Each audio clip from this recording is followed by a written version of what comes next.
दोस्तों नमस्कार। क्या लेफ्ट का, वामपंथ का जो एक आखिरी किला बचा हुआ है केरल, क्या वो भी जाने वाला है? अगर हम नगर निगम के चुनाव के परिणाम देखें तो ऐसा लगता है। दरअसल हमारे देश में जो वामपंथ का तीन बड़े गढ़ थे, एक पश्चिम बंगाल, एक त्रिपुरा और एक केरल। और एक ज़माने में यानी जब देश आज़ाद हुआ था तो उस वक्त लेफ्ट मुख्य विपक्षी दल हुआ करता था। और आज ये स्थिति हो गई कि उसके एक दो सीटें ही वो लोकसभा की और या राज्यसभा में उनके आ पाते हैं, क्योंकि उनकी संख्या नहीं है। और पश्चिम बंगाल में लेफ्ट के जो सरकार थी, करीबन 32 साल बाद वहाँ सरकार बदली थी। और ऐसे ही त्रिपुरा में भी करीबन 25 साल के बाद वहाँ सरकार बदली। और अब केवल केरल में रह गई है। तो केरल में एक बार कांग्रेस का गठबंधन आता है, एक बार लेफ्ट का गठबंधन आता है। तो इस बार जो नगर निगम चुनाव है बहुत कमाल के हैं, क्योंकि वहाँ बीजेपी को पहली बार एक नगर निगम में मेयर पद मिला है। और ये इसलिए इम्पोर्टेंट है कि जिस तरह से बीजेपी आरएसएस जो धीरे धीरे धीरे धीरे अपनी जो उनका राजनीतिक आधार है उसे बढ़ा रहे हैं, तो लगता है कि केरल में उनका बहुत बड़ा फोकस था। इसलिए कि केरल में जिस तरह से वहाँ राजनीतिक हत्याएं होती हैं और राजनीतिक हिंसा होती है लेफ्ट और संघ के बीच में, वो ज़बरदस्त, आपने कई बार वीडियो देखे होंगे कैसे लेफ्ट के लोग संघ के लोगों को मारते हैं।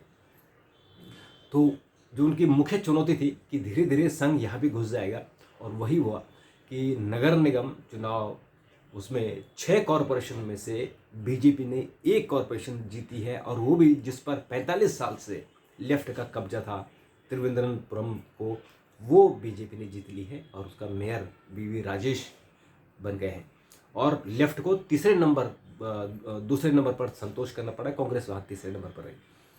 अब उसमें जो 6 कॉरपोरेशन है केरल में, 6 में से 4 कांग्रेस ने जीते हैं, एक बीजेपी ने और एक लेफ्ट ने, जबकि एक ज़माने में सब पर लेफ्ट का कब्जा रहता था।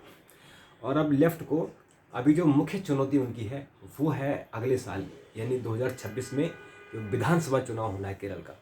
तो जो पिछला वाला विधानसभा चुनाव हुआ था 2022 का, उसमें बीजेपी को एक सीट मिली थी एमएलए की, केवल एक सीट। हालांकि उसका जो वोट परसेंटेज था वो बढ़ गया था, वो 6% हुआ था। और अभी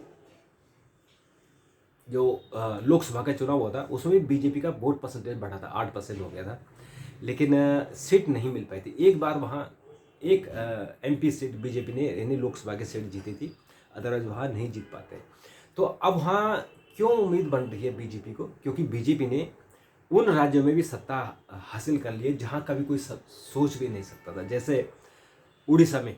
अब उड़ीसा में बीजेपी वालों को कोई कहीं से उम्मीद नहीं थी, वो गठबंधन में चलते थे। जो पहले उन्होंने बीजू जनता दल से गठबंधन किया, फिर बाद में बीजू जनता दल अलग हो गया, और आज ये स्थिति हो गई कि बीजू जनता दल खत्म हो गया, और अब वहाँ सभी सीटें यानी 19 की 19 लोकसभा सीटें बीजेपी ने जीती हैं और सरकार भी बनाई है।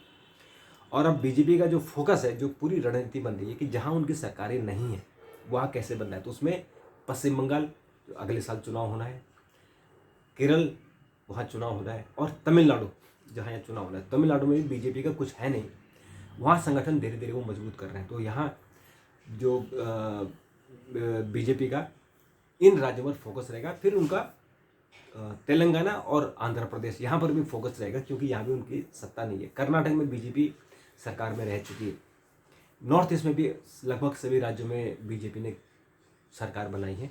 तो अब बीजेपी का जो फोकस है वो है केरल, तमिलनाडु, आंध्रा, तेलंगाना और पश्चिम बंगाल। तो पश्चिम बंगाल में भी आप देख रहे हैं, एक बार तो बीजेपी बहुत अच्छी स्थिति में आ गई थी, और लेकिन पिछली बार जब चुनाव हुए थे तो ममता बनर्जी ने फिर फाइट बैक किया और अपनी सीटें वापस हासिल कर ली। अब बीजेपी का फोकस है जो एसआईआर चल रहा है कि उसमें शायद जो ये फेक वोटर हैं वो जब हट जाएंगे तो बीजेपी को अच्छा वोट मिलेगा। और उसके बाद केरल में तो ऐसा लग रहा है कि जो मेयर चुनाव जीती है बीजेपी, उससे बड़ी उम्मीदें बनी है कि अब उसका जो प्रभाव है वो अच्छा होगा। और बीजेपी, ऐसा नहीं है कि वहाँ अभी बीजेपी सरकार में आ जाएगी या विधानसभा में चुनाव जीत लेगी और सीएम बन जाएगी, ऐसा नहीं।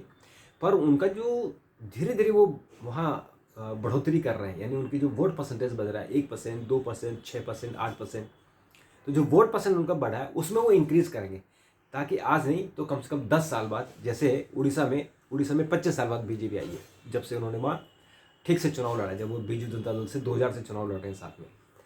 ऐसे ही आपने बिहार में देखा होगा कि बिहार में जेडीयू के साथ वो लगभग वहाँ भी 25 साल से चुनाव लड़ रहे हैं। तो धीरे धीरे पहले वो छोटे भाई की भूमिका में थी और अब बराबरी में आ गई और अब उनकी सबसे ज़्यादा सीटें, यानी बिहार में जो नंबर 1 पार्टी वो बीजेपी है, 87 सीटें उनको मिली है। और अगर वो अकेले चुनाव जीतेगी तो हो सकता है कि वो सरकार में आ जाएगी। तो 101 सीटों पे चुनाव लड़ा, आप 87 सीटें जीत गए। तो इस तरह से उनका जो वोट जीतने का परसेंटेज वो बढ़ रहा है। तो इसलिए केरल में ऐसा लग रहा है कि अब जो लेफ्ट का एक आखिरी किला बचा हुआ है केरल में, वो भी ऐसा लगता है कि चला जाएगा। और अभी कांग्रेस का वहाँ जिस तरह से लोकसभा की सीटें कांग्रेस ने जीती है, तो ऐसा न हो कि आने वाले समय में कि केरल में कांग्रेस और बीजेपी मुख्य दल रह जाएं और लेफ्ट उसमें नगण्य हो जाए। तो इस ऐसी भी संभावना है। तो उसमें क्या होगा, इस पर आगे हम बात करेंगे। नमस्कार।